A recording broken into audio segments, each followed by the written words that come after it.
So I hope you all got a chance to grab a coffee and feeling refreshed. So we're going to move on to our next panel. A couple of things before we do that. It's been pointed out to me that I had Slido configuration wrong, so you should now be able to vote on the poll I asked you to vote on. We've had one person do that so far, and thank you for those who have already put some ideas and suggestions in. So I'll remind you again about that over the course of the day. First part of the day has been about vision. You've seen some examples, some projects that are working towards better use of engineering data. Now we need to start getting into the nitty-gritty. What are the actual challenges that industry is facing in trying to make better use of data? So, and then what help is required in order to bring about that vision of the future? So over the course of the next couple of panels, we're going to dig into some of those questions. So I'm going to hand over to Dr. Philippa Westbury for the Royal Academy of Engineering to lead this discussion. Thank you. Welcome, everybody, and thank you very much for joining this industry panel. I'm going to get each of the panelists to introduce themselves, and then I'll ask a few questions myself, and then I'll open up to the audience. So starting with you, Joe, if you could please introduce yourself and say where sharing engineering data comes into your work. Hi, well, I'm an independent consultant working in the field of buried infrastructure, particularly for the water industry, but utilities in general. I've been working in the industry for 45 years. And I would say I'm very much a user and an implementer of sharing data.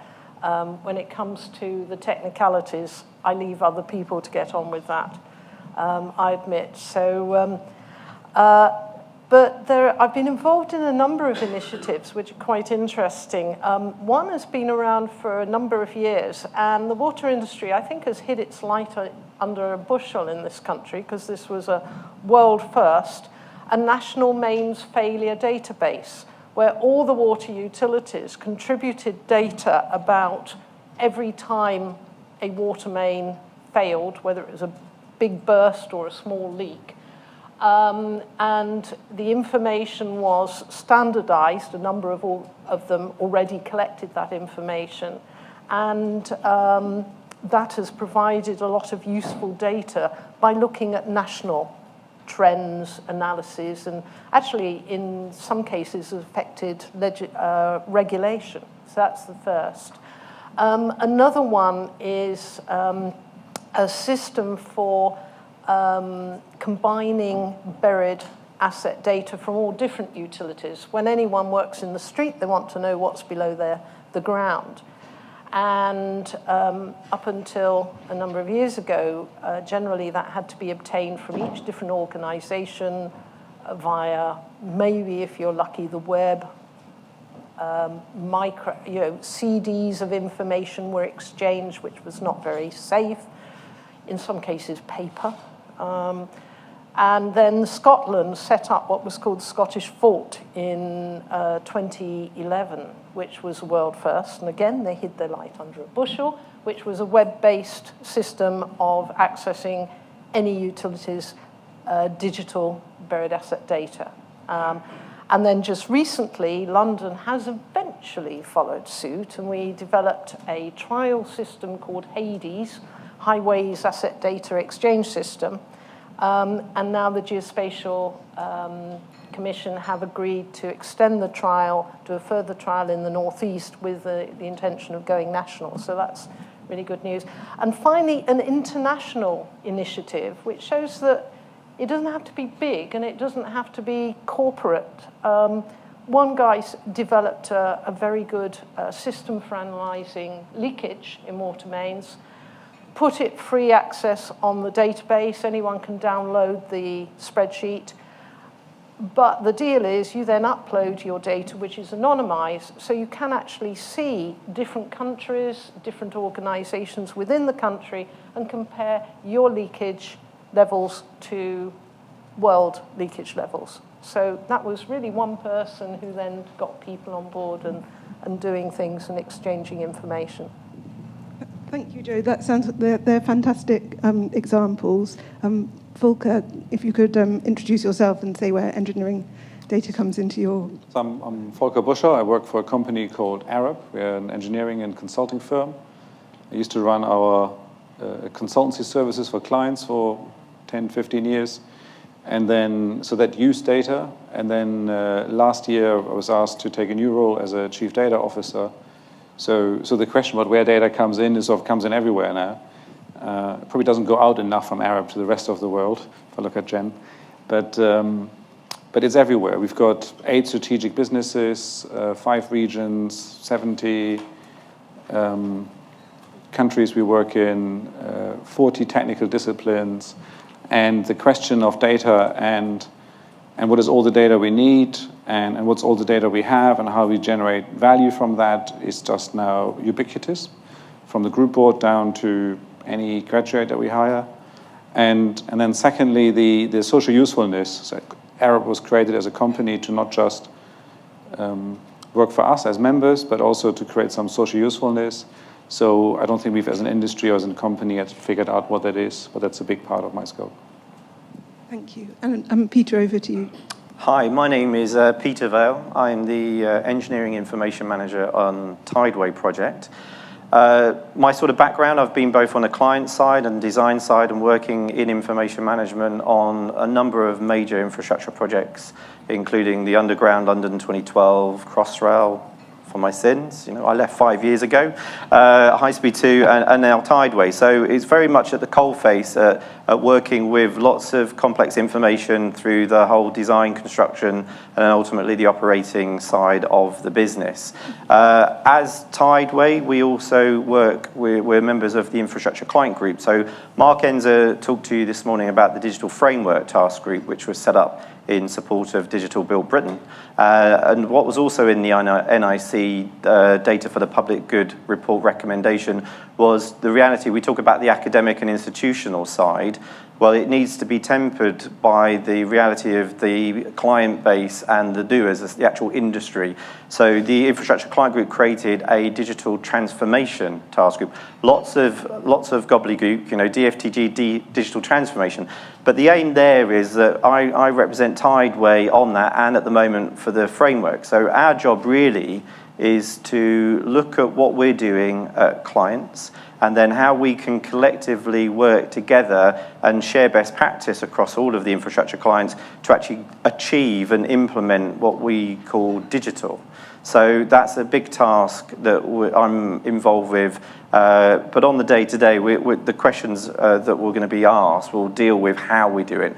But, you know, it's very much at the coalface of the reality. We talk about the guys that do all the clever science. My problem is, you talk to the IT people, they think I'm an engineer. I talk to engineers, they think I'm IT. You know, the reality is that digital is a very different language to what people encounter day in, day out. And that's one of the challenges that we have to try and address, that people understand it, they know what they're doing, and they get on with their lives. As simple as possible. Thank you very much. So my first question is to all of you. The commercial sector is often reluctant to share data because of concerns about risks, loss of revenue, or data quality.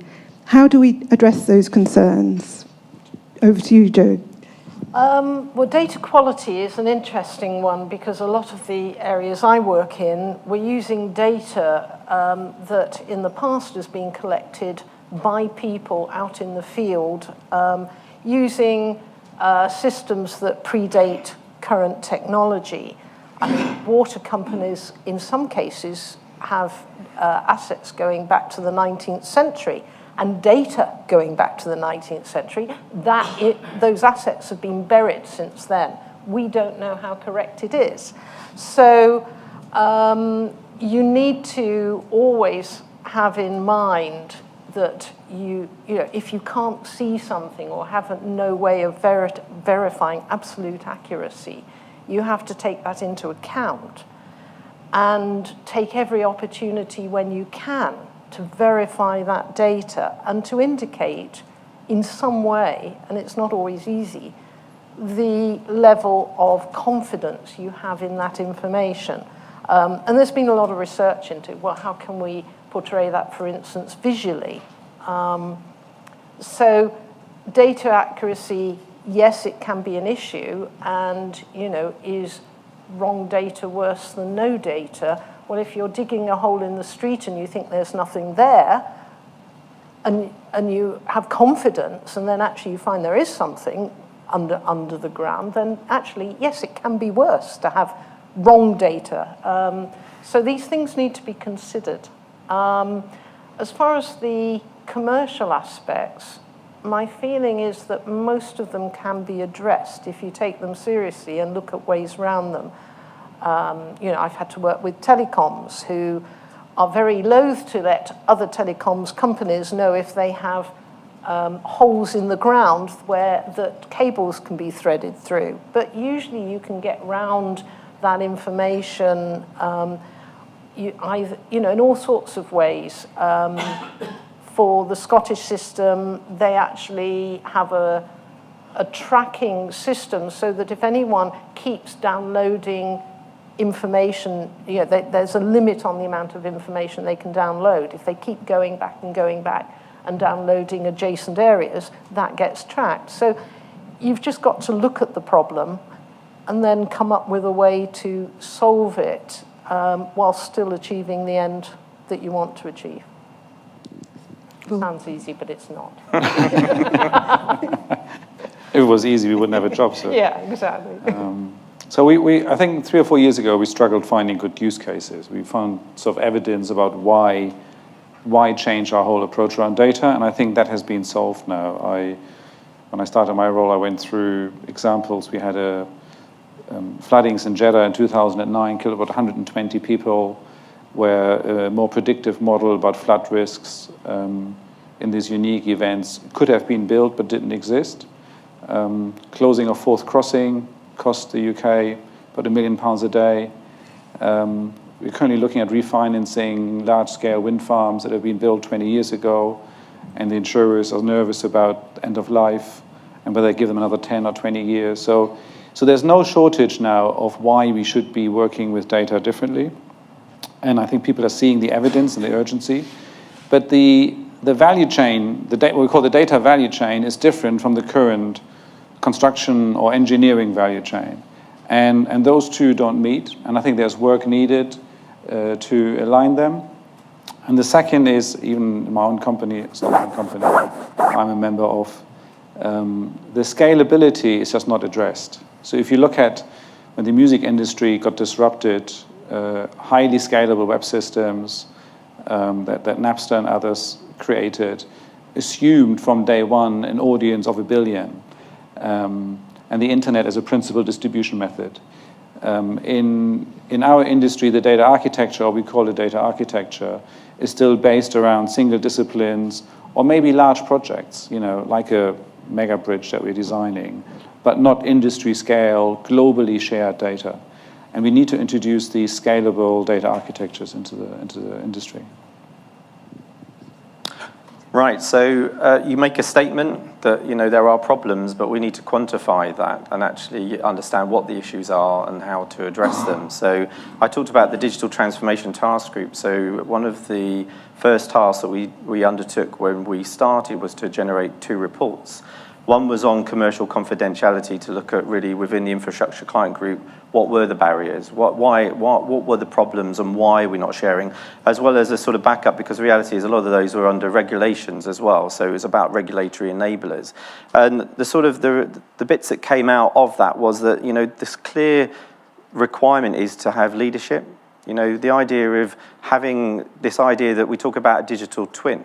But if we value data as an asset, as a valuable asset, we need to treat it as such. And that needs to start from the sort of top end, to look at organizations to see whether or not they actually have an accountable person or people that not only understand what data is, but have the knowledge and the foresight to actually do something with it and what it will take to do that. So it's really to look to embed sort of information and data requirements into the sort of strategic strategies that organizations have.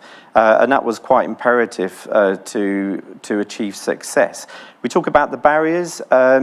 The reality check within infrastructure, some of the requirements that exist to support competition within the regulator markets, within water and Ofgem, actually stop people from sharing data. Some good examples is that within Ofgem, there's a couple of requirements in the regulations around the data privacy plan and the data assurance guide, which dictates structured information about how to report, but it tells them exactly what they're to report. So it's almost forcing them to provide some information, but not all of the information, and how do we go about unlocking that?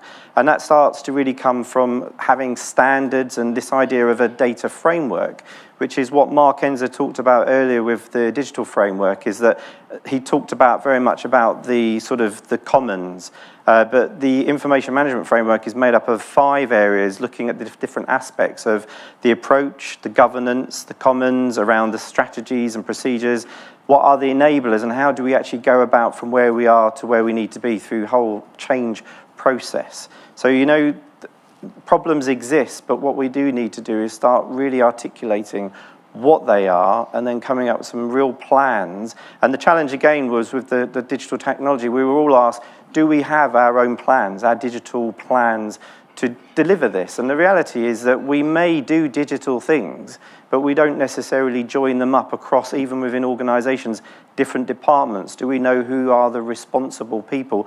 And do they even talk to each other? And it's all about the fact of we do really good things with data, but are we truly realizing what we have? And then how do we take that and then plug it into the industry? And the reality is organizations do manage their information, but they manage their information to their standards, not necessarily to what I would call open industry-wide standards. And that's the reality. One of my analogies is it's better to be consistently inconsistent than inconsistently consistent, because as long as you get consistency, we can then at least take that and move it forward rather than having complete chaos. I'll leave it there. Thank you. And where do you see the opportunities for industry specifically to share data to increase safety or drive innovation? And Joe, presumably with buried assets, safety is a prime consideration. Absolutely. There are huge opportunities here if only we could really work together as an industry. But one of the big issues is, with safety, I thought the high-low system that was described as fantastic and a huge achievement.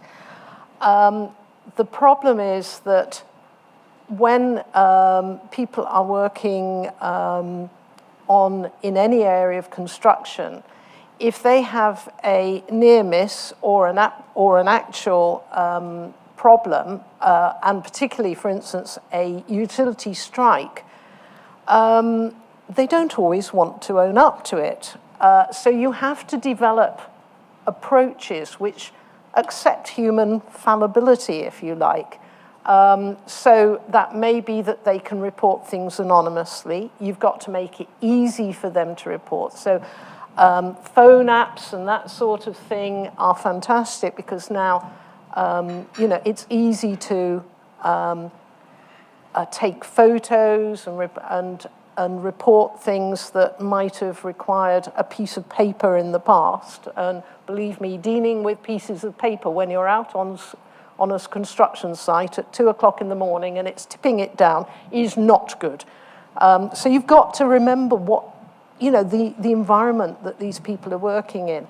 But if you start looking at information across the whole, you can pick up patterns and identify what the triggers are in the way that shipping seems to be doing and leading the way. So safety, I think, is fantastic. But also you've got this issue of trying to optimize on asset life. So picking up how assets are performing and then intervening at just the right moment. You've got huge opportunities now, and with the Internet of Things, maybe that will help move things away from having to use people to collect the information. So I think using new sensors and ways of collecting information, but identifying, that people in some cases will need to collect it and making it easy for them, those are the real opportunities for the future, I think.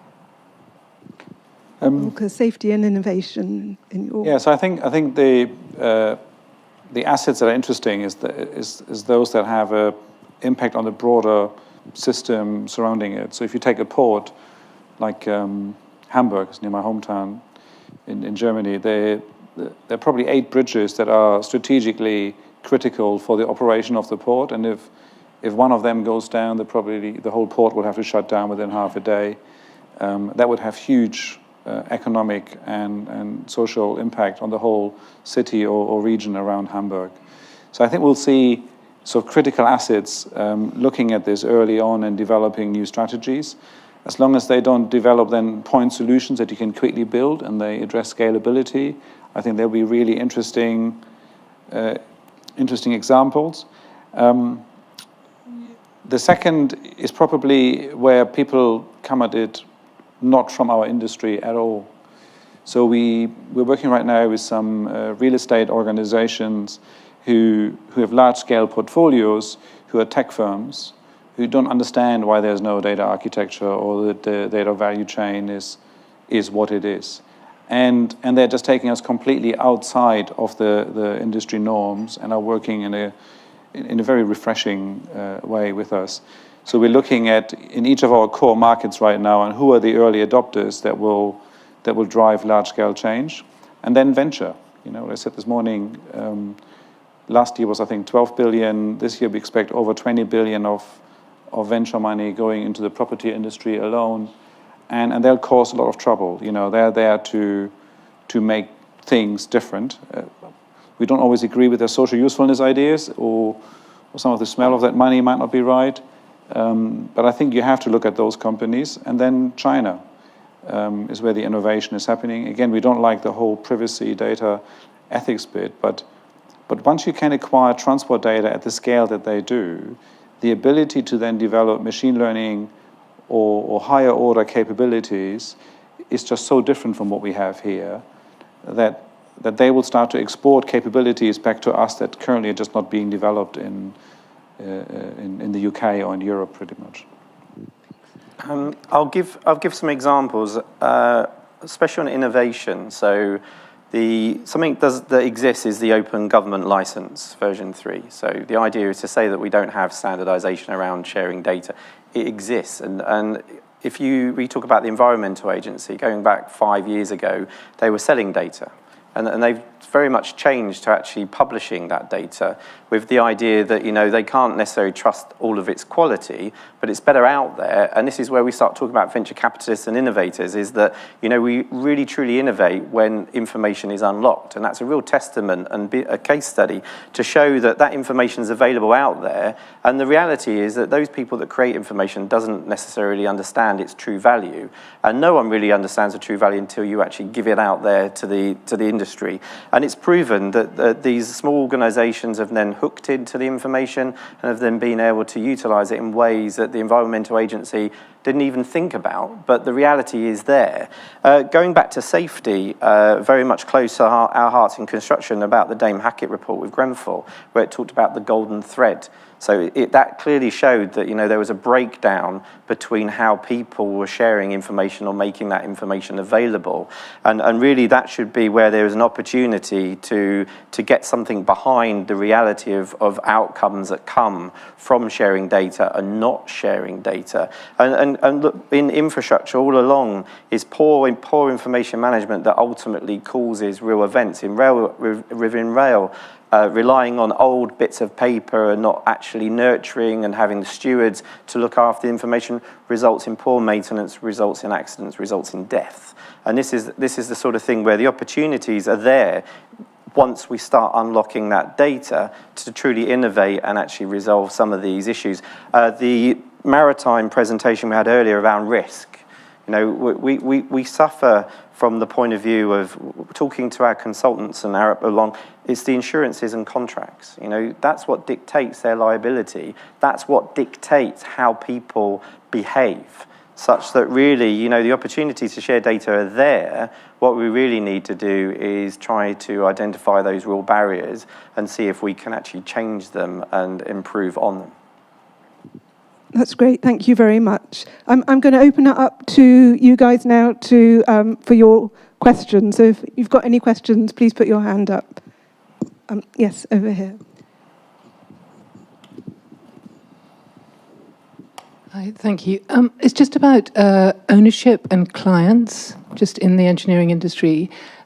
So if you're doing a project, you're developing a project, and a client is paying for the project and therefore generating the data, does that ownership transfer to the firm, say Arup, and then Arup then has the power to make the decision as to whether to release that, or do you have to, in some circumstances, refer back to the client for? I mean, obviously you must in sensitive data or whatever, but I don't really understand how it works in terms of the ownership of the data. I like the idea of having power. I came out of my 20 years of wearing a suit and a tie and not yet wearing woolly hats, which I'll probably need to do for interviews and recruitment soon. Or maybe a cape, coming back to the power argument. I think what you ask is a super complicated question. Any of our tier 1 projects will involve at least 20 other stakeholders. The fore and background data we bring into a project like Heathrow or Fourth Crossing or a super high-rise building anywhere in the world is a really complicated mix.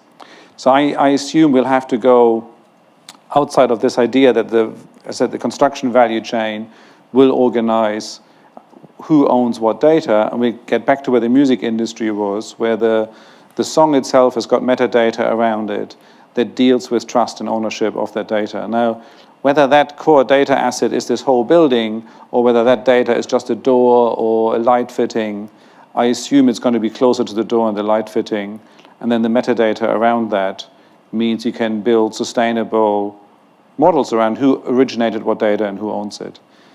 The other complicated dimension in all of that is that, in theory, none of it should be our data. So in a lot of work we do, it shouldn't be our data because it's citizens' data.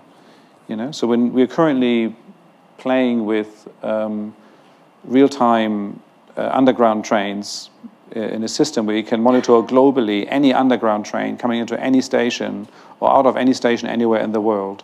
So these highly scalable systems are possible, but they're all public transport infrastructures. So is that actually data that we should own or have rights to? Should it be the owner of that public transport, or is it actually the citizen who ultimately paid for it who has it? I think these are questions the industry is just grappling with. Can I just say, I think one of the problems historically is that the clients ask for everything and then expected that means they have everything and they have the right for everything, where the reality now is that if you look at outcomes, we talk about government soft landings, looking at what the actual end requirements were, such that you're then correctly defining what information you want. So you define what the outputs are. So on Tideway, we have design build contracts. So as a client, we've articulated the deliverables. We want certain things, but we followed the sort of BIM level 2 government construction strategy ideology where we didn't tell them what software to use or how to do it. We've just asked for a set of deliverables. So they're the things that are key to us and we want to pay for. So we do have that. Now in the BIM world, you have something called a BIM protocol, which talks about this idea of IP, such that both parties ultimately own the IP related to it, but each has it. And the reality is, I think, where the client has asked for everything that the designer did, when actually, really, it should be, the cost should be on what is the deliverable. You leave the designers and the contractors to innovate and get on and do it, and not necessarily dictate to them what they want to do and what they deliver. But this is where you start getting to this idea of having capability of knowledge and having an intelligent client, an intelligent market chain to actually work together to understand and articulate through contracts, whatever, what information will be generated and what could then ultimately be shared. And that's where I think it shouldn't be demanded by the client. It should be very much in partnering. And this is the bit where Project 13 and the likes of doing an NEC4 partnering agreement or working as an integrator, moving away from that sort of us and them to working as a joined up organization, such that the idea is the values are shared, the data is shared, but the reality is that the inefficiencies that come from it is that grandiose one of, well, I've paid for it, I need all of it, when actually really all they want are the outputs, and that will actually drive down the costs such that they get the quality product that they want, and actually it allows all parties to then innovate and use that data for their own benefit as well, indirectly. Actually, that's a really good point. We have two types of clients now emerging. The classic ones that wants a deliverable, and that could be a drawing, it could be a Revit model, it could be a data set, but it's still contractually exactly the way to describe, where it's bound in our contract to hand something over to them. It's just now that we are handing over data, but it's still quite historic and it's a bit boring. Not sure it's going to scale out very well. The other clients are coming more from the film industry's approach, where data assets are clearly identified in the entire production, and it's very similar to our industry. So a modern movie might cost 500-700 million to produce, so it's similar to the assets we work on. And every contributor to that movie clearly has their data assets identified and protected the way it is shared and monetized by others, and then they work as an ecosystem together. And I think we'll start to see the shift from the sort of BIM, Revit, file sharing deliverables to these newer data sharing models in the next 3 to 5 years. And in the meantime, a company like us will have to work with both. It's just a cost we have now. Yes, I was going to say that there is a need to sort out ownership in some cases where there is a clear wider good coming from access to data. And the classic example that I work with are buried asset surveys. So a client going to do some work in the street, whether it's a utility or a highway, may well commission a detailed buried asset survey to map everything that's below the ground. That survey will be the property of the organization carrying out the work at the moment. And then you might have another organization coming along in 5 years' time who also wants to do some work and who may not be aware that at the moment, the way things are structured, that a survey is being carried out. So an identical survey is carried out, and that's a complete waste of money and time and effort. So there needs to be some way of recognizing the data which has wider benefits, recompensing maybe in the way that the film industry does, the people who originally commissioned it, but making it accessible so that you don't waste effort, because this information in some cases can be life-saving. Yes. People get killed doing some of this work, so it's really important and we shouldn't underestimate it. Can I just add to that? Because, I mean, within water and utilities, we're regulated in that sense. As part of the digital framework, there was a UK regulator network meeting, and that was the first time I'd heard around the Scottish fault. Because the challenge is, do you do hard regulations or soft regulations around ownership to force them to produce the data? And the problem is, from conversation I had, is it's always too late. Once you've actually made a hard regulation, it's based on the past, not the future, and it needs to be dynamic.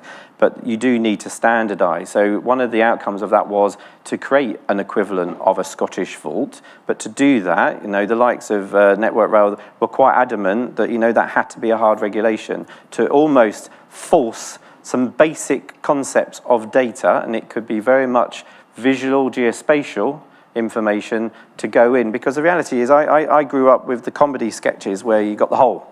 You know, and one hole which is dug up and filled and dug up and filled and dug up and filled, all by a whole host of different utility organisations. So the idea of this, but the ownership and sharing it, the regulated bodies can do it, but the regulated body doesn't represent all of the industry. So we talk about private and what would it take.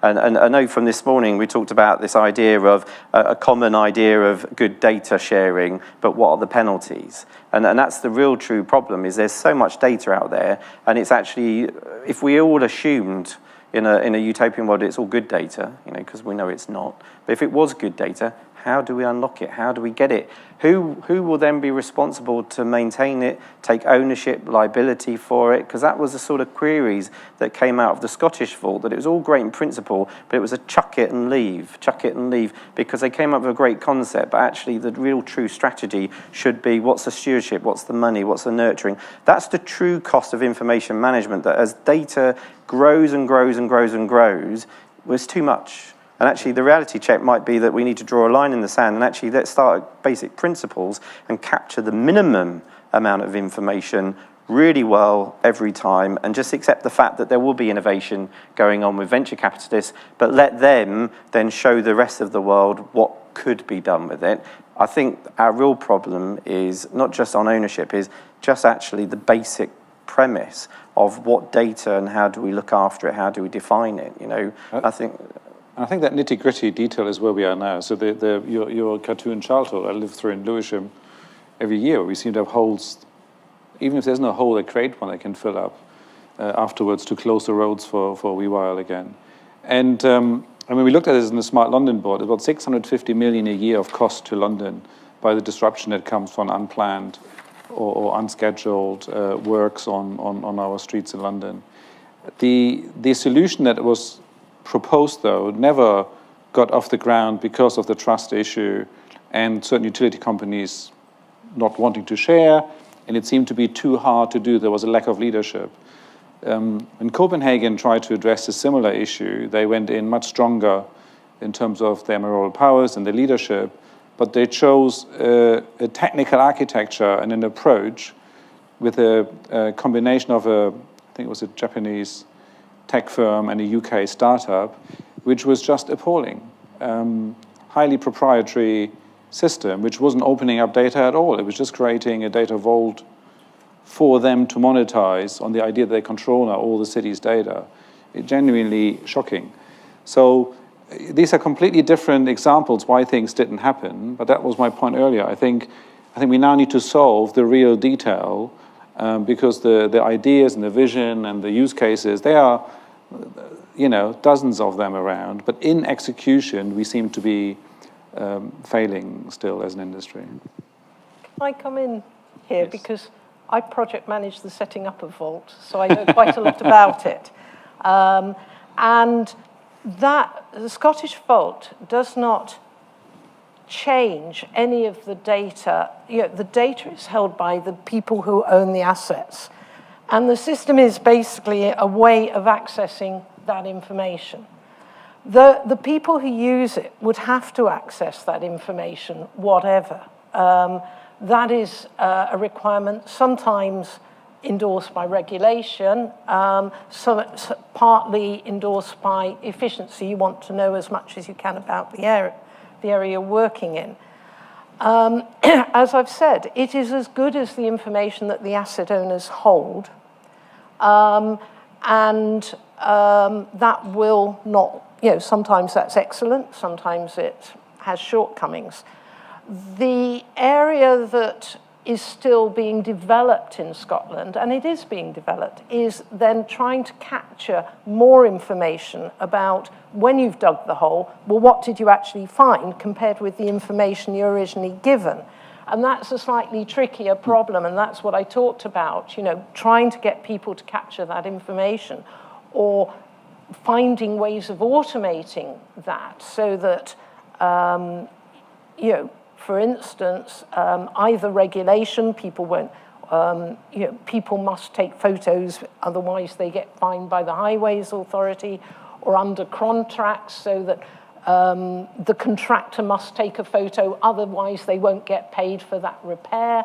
So there are different ways you can get this information, but you've got to set up the systems to collect it. The good news is that the trial that was completed last year to provide a similar system, it's not identical, in London, and spawned a further trial of some work in the Northeast, and now both of those have been given, if you like, the go-ahead to have expanded trials to be managed by the Geospatial Commission with the intention of taking this nationally. So that's an example where Scottish Vault isn't perfect, but it wasn't any worse than what there was before. It didn't mislead people or, it gave people what they had before, just gave it more easily.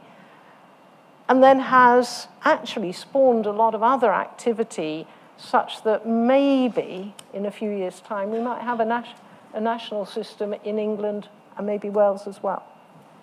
We'll look forward to that. I think we've got time for one more question.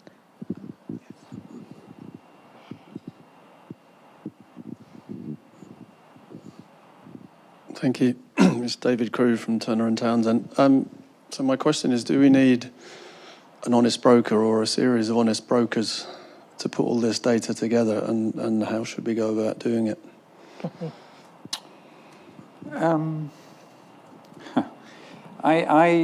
It sounds like a good answer in a way, but I just think our industry is too complex for that. If I just try to get my head around, when we mapped London's sort of just a digital ecosystem around what we call the built environment, we mapped about 200 organizations that were involved. Within that, just in transport, the transport system will have bus contractors or outsourcing franchise holders just for a single bus line or a single tube line. And the idea, and we do want to share all sorts of data between all sorts of people. So the idea that we can put this into one entity, I'm struggling to see. So that's why I think the idea of a federated future is critical. This notion of open, shared, closed that the ODI came up with is really helpful. But ultimately, there will then be stakeholders needed that make this federated ecosystem work. So I don't think they'll be hosting the data, but they'll be setting out certain mechanisms on how we share and how we work together.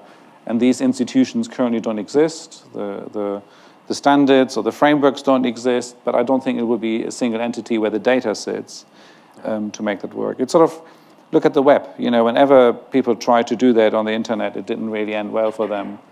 And whenever people didn't do it, and they acknowledged the complexity, but also the opportunity of going web scale, it became quite cool.